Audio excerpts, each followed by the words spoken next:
Hi అండి, welcome to మిస్సమ్మా world. శ్రీమతి పొత్తూరు విజయలక్ష్మి గారి nostalgia కథల సంపుటి నుంచి మరొక హాస్య కథతో మీ ముందుకు వచ్చేసాను. ఇంకా కథలోకి వెళ్ళిపోదాము. ఎలాగైనా రండి పండగకి. సంక్రాంతి సెలవులు ఇచ్చేశారు. మా ప్రయాణ విషయం అటు ఇటు కాకుండా ఉంది. మాకంటే ఖచ్చితంగా సెలవులు ఇచ్చేస్తారు కానీ నాన్నగారికి అలా ఉండవు. పండగ 2 రోజులు దొరికితే గొప్ప. ఆఖరి క్షణంలో ఏదైనా అవాంతరం వస్తే పరుగులు పెట్టాల్సిందే పాపం. ఈసారి ఎవరో పెద్ద ఆఫీసర్ గారు పండగ వెళ్ళిన వెంటనే ఇన్స్పెక్షన్కి వస్తున్నారంట. సెలవు దొరుకుతుందో లేదో అని సందేహం. పోనీ మేం వెళ్దామంటే ఆ వేళకి నాన్నగారికి వీలు కాకపోతే పండగకి తాలో చోట ఉండాలి. మా తాతయ్య గారు అందుకు ససేమీరా అంటారు. మీకు వీలు కాకపోతే కబురు పెడితే మేమే వస్తాం అంటారు. దీంతో ఇంకా ఊగిసలాడుతూ ఉంది మా ప్రయాణం. యాజలి వెళ్ళినా వెళ్ళకపోయినా బొమ్మల కొలువు పెట్టి తీరాల్సిందే. కాబట్టి ఇక్కడే ఆ ప్రయత్నాలు మొదలుపెట్టాం. నాన్నగారు అట్టలతో మేడలు తయారు చేయటం మొదలుపెట్టేశారు. నేల మీద ఇల్లు, రోడ్లు, పార్కులు అమర్చి అద్భుతంగా చేస్తారు. అందుకే మా ఇంటికి పిలవకపోయినా వచ్చేస్తారు జనాలు. మామూలుగా మెట్లలాగా అమర్చి పెట్టే దశావతారాలు, సీతారాములు, రాధాకృష్ణులు వగేరా బొమ్మలున్నాయి.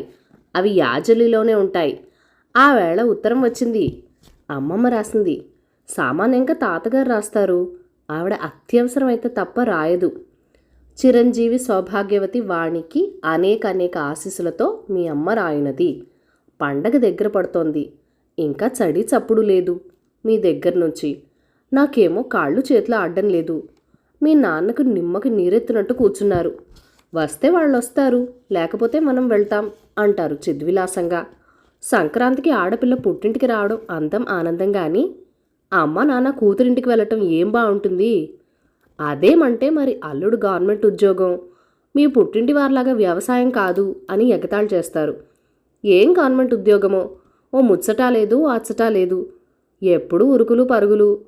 అప్పుడే ఉగాది నాడు అంతే 4 మెతుకులు నోట్లో పెట్టుకుని ఆదరా బాదరాగా వెళ్ళిపోయారు. ఇప్పుడెవరో పెద్ద ఆఫీసర్ వస్తాడు, సెలవు దొరుకుతుందో లేదో అన్నారట కదా.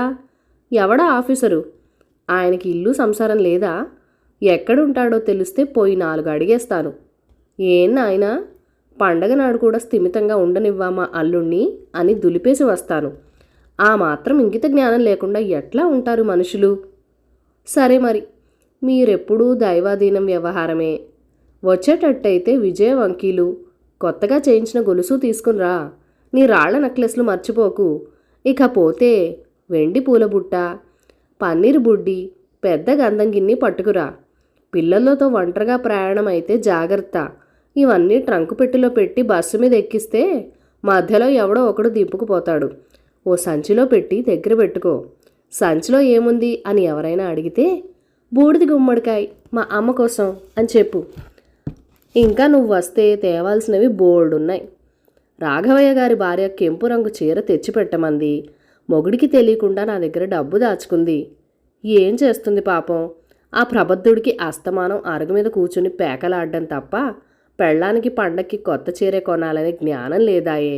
ఇంకా నా కోసం సాంబ్రాణి కడ్డీలు, కలరా ఉండలు, కూనేగా సెంటు బుడ్డి, ఓ జంపకాన తెచ్చిపెట్టు. మన ఊళ్ళో పండగ సందడి మొదలైంది. దమయంతి స్వరాజ్యం వచ్చేశారు. వాణమ్మ ఎప్పుడు వస్తుంది అని నన్ను అడుగుతున్నారు. నాకు తెలిస్తేగా వాళ్ళకి చెప్పటానికి. బొత్తిగా గాల్లో దీపం పెట్టి మాధవ నీ మహిమ అనటమేగా. సరే మరి, ఇంకా చాలా రాయలు కానీ చోటు లేదు.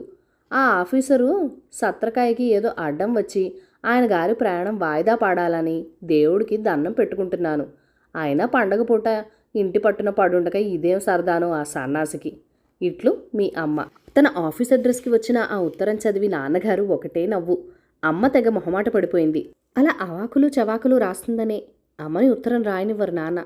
పోనీ కవర్ రాస్తుందా అంటే అది కాదు, ఉత్తరం అంటే కార్డే. ఆయన ఏటో వెళ్ళినప్పుడు రాసేసి ఉంటుంది అంది. అదృష్టం బాగుండి నా చేతిలో పడింది.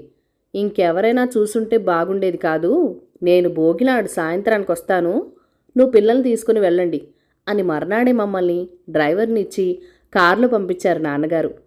పంపకపోతే వాళ్ళ ఆఫీసర్ని ఘాటుగా దీవిస్తూ మరో కార్డు రాసిస్తుంది అత్తగారు అని భయం వేసుంటుంది. కథ సమాప్తం. ఈ కథ మీకు నచ్చినట్లయితే కనుక లైక్ చేయండి, షేర్ చేయండి. మన ఛానల్ని ఫస్ట్ టైం చూస్తున్నట్లయితే కనుక సబ్స్క్రైబ్ చేసుకొని మీ సపోర్ట్ ఇవ్వండి. మీ అమూల్యమైన ఫీడ్బ్యాక్ అండ్ సజెషన్స్ నాతో కామెంట్ సెక్షన్లో కూడా షేర్ చేసేయండి. Thank you for watching. Bye bye.